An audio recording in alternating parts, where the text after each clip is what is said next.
everyone. I'm Margot. I'm Kasasha. And I'm Christian. Together, we are Fuse, and we have an innovation to help refugees. Imagine you're one of the 300,000 asylum seekers accepted into the United States last year. You're grateful to be here, but you also feel overwhelmed. You don't speak English, you can't open a bank account without a social security number, which makes it impossible to find a job since most places won't pay you in cash. Imagine now, after 8 long months, you've received refugee status. You can access resources for English language training, cultural orientation, health services, and professional development through the government's online platform for refugee technical assistance. But you're still having a hard time navigating the job market and understanding the US financial system. You wonder how much government cash assistance you have left for the month, but when you call the hotline to check your balance, the automated system only speaks English. You press random numbers to reach a real person, but the machine hangs up on you. Our team refuses to accept this status quo for welcoming asylum seekers into the United States. Most asylum seekers do not qualify for broader social safety net programs like food stamps and public housing as they wait for their official refugee status to be approved. And when the refugee status is approved, many remain ineligible for these programs. But once their claims have been approved, they then do qualify for refugee cash assistance, an 8-month limited program from the Department of Health and Human Services. Currently, the only way to monitor this cash assistance is to call the hotline number. The US government also does not provide refugees with any financial orientation. And when refugees learn about finances in the US, it's usually on their own and not in their native language, leaving a very steep learning curve. Asylum seekers need a comprehensive tool to manage money and navigate the financial landscape of their new country. With over 2/3 of refugees owning a smartphone, an electronic platform for financial management and orientation can significantly alleviate these problems. To address this, we have developed Fuse, a one-stop application which empowers asylum seekers to find their way in the US financial system and take control of their new lives. Users can visualize and manage their financial assistance, open a bank account, find additional sources of income, and take advantage of our financial orientation programs when they need it, wherever they need it, and in any language they speak. Other cash assistant apps have done this well. In fact, the most called number in the United States was the food stamp hotline for SNAP beneficiaries. Recently, an app was created for SNAP users to manage their finances. This is an example of their prototype. Asylum seekers should have the same capabilities on their own platform to build a foundation for financial independence. Some of you might be wondering, do we even have enough asylum seekers for a platform like this? And the answer is yes. At the moment, we currently have over 1.1 million asylum seekers waiting for their claims to be adjudicated in the United States. The number of asylees that we admit changes every year, and while it was 50,000 in 2019, that number grew 6-fold in 2022 to 300,000. Fuse is providing an ongoing long-term solution for refugees and asylum seekers. In developing Fuse, we have spoken with people who work with refugees in the US and with refugees themselves. Ryan, a refugee officer, highlighted the importance of connecting refugees with living wage job opportunities, while Sarah, an education advisor at the Rohingya Project, stressed the importance of overcoming language barriers in providing financial information. We also spoke with Lawrence Catania-Leka, who arrived in Detroit in 2017 as an asylum seeker from Uganda and now has refugee status. He said the most difficult time for him was the period he was waiting for refugee status, as very few banks would allow him to open an account without a temporary social security number. Not having a bank account prevents you from receiving checks, using mobile payment services, or even visualizing the cash assistance that you get. How can you possibly then budget for the next month or even the next week? For refugees like Lawrence, a platform like Fuse would solve this nightmare. To quote Lawrence, once that problem is solved, you can pay for your phone bill, rent, and everything else. An app like Fuse is really, really needed. Fuse has 4 components. First, Fuse allows users to view their cash benefit balances and connect users to eligible banking institutions like credit unions. Second, Fuse offers free financial literacy training in the language of the asylum seeker. Third, Fuse notifies user about job opportunities and changes to government assistance programs to keep refugees up to date about their eligibility. Finally, Fuse partners with local grocery stores and retailers to provide tailored coupons and discounts. Here are 3 demonstrations based upon the existing SNAP application of how we envision Fuse will function, highlighting how our coupon, job search, and notification functions will operate. Fuse is free for refugees. We are planning a pilot in the Detroit metro area and have begun reaching out to target partners, including Freedom House Detroit and Nova Credit, who extends credit lines to immigrants by using their financial history in previous countries. Our next step is to reach out to Comerica Bank, Michigan Credit Union, the International Rescue Committee, and Kroger. On a global scale, we hope to expand to countries that host refugees all over the world after implementing Fuse nationally. Through the tools that Fuse provides, refugees and asylum seekers will better understand the U.S. financial system. This will improve their financial management, thus helping them integrate into their new communities.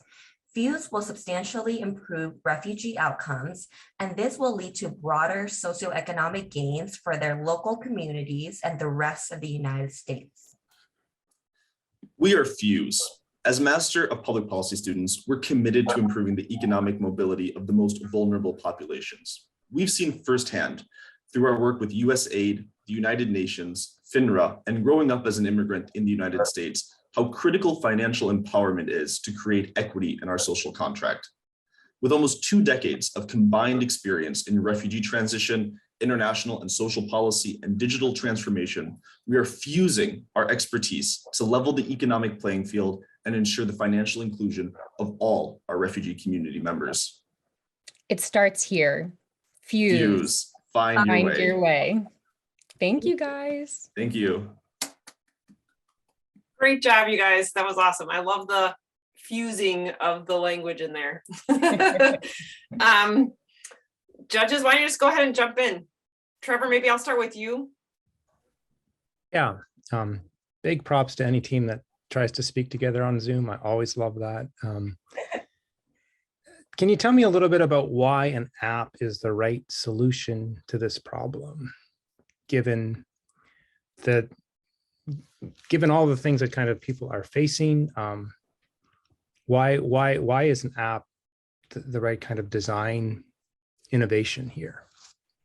Well, for starters, it's already worked for another population that is also vulnerable in the United States, including SNAP users and EBT beneficiaries, and it's succeeding really well, and they've gotten really good feedback. 2, it doesn't have to be limited to an app. It can also be a desktop application as well. So if they happen to have a problem with their smartphone or don't have one accessible to them, they can also access it on any computers, including like a library computer, which would be free access. And a new global trend we've been seeing is that no matter where you stand in terms of your socioeconomic status, people now tend to own smartphone with Wi-Fi capability and internet connection. Therefore, we think this would be most accessible to people. Thanks. Quick question. So you mentioned when you were explaining the process that the person from Detroit who went through, they said opening up a bank account was the first big issue. How does this help with that first step and also getting them the funding that they need, as there's lots of delays in government assistance for refugees or asylum seekers?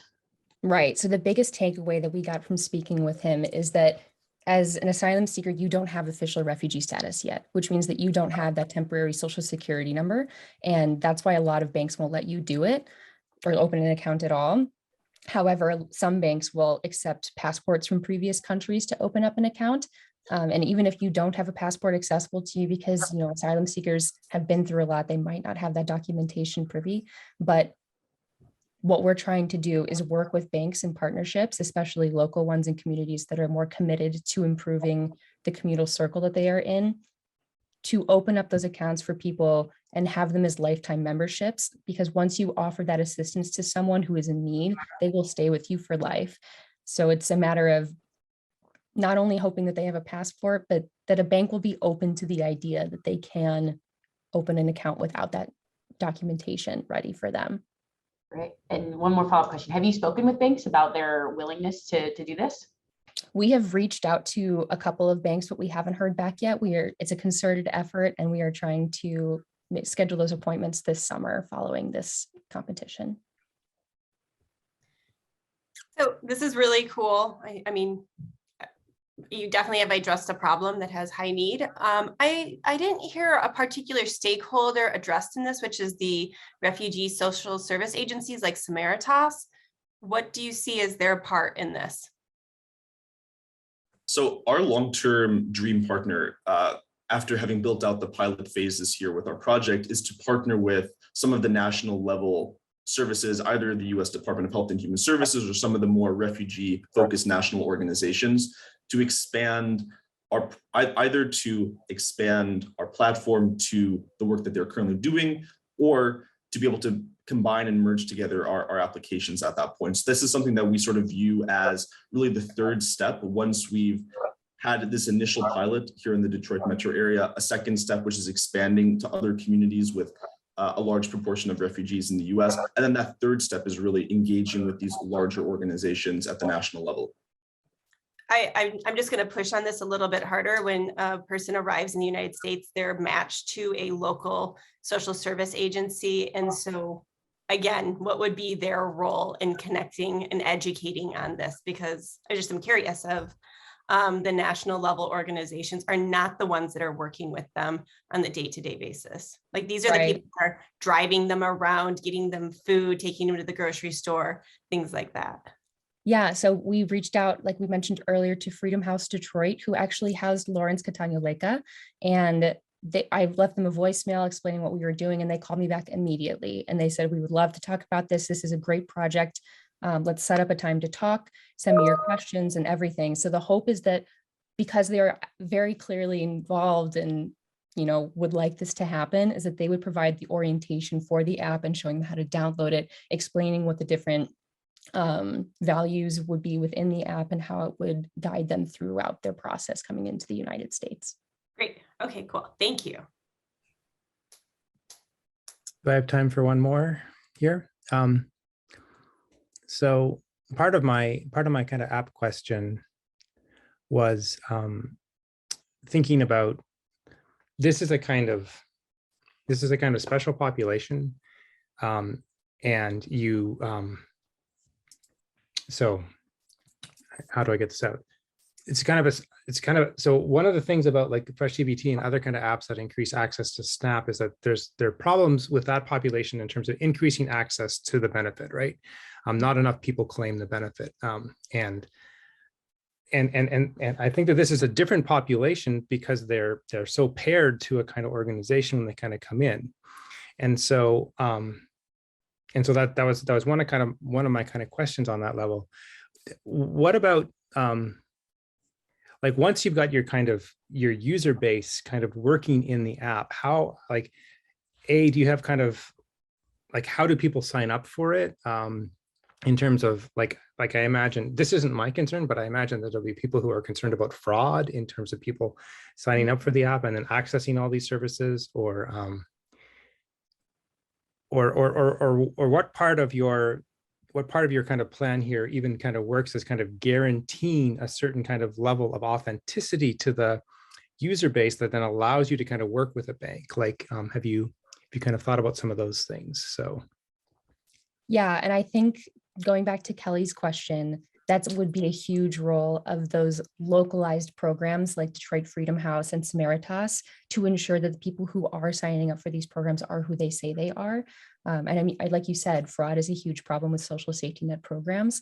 But I do think that the vast majority of the people who would be using this wouldn't be signing up just for the cash assistance, because like we said, you can't get that cash assistance unless you have a temporary social security number. So you would be signing up as an asylum seeker before you even have access to that stuff. Right. There really isn't a lot available to you if you don't need it, you know, like if you're not desperate for those aspects to open a job or a bank account just to get a job, like that is something that I really feel like could be solved through this and not anticipating a ton of fraud.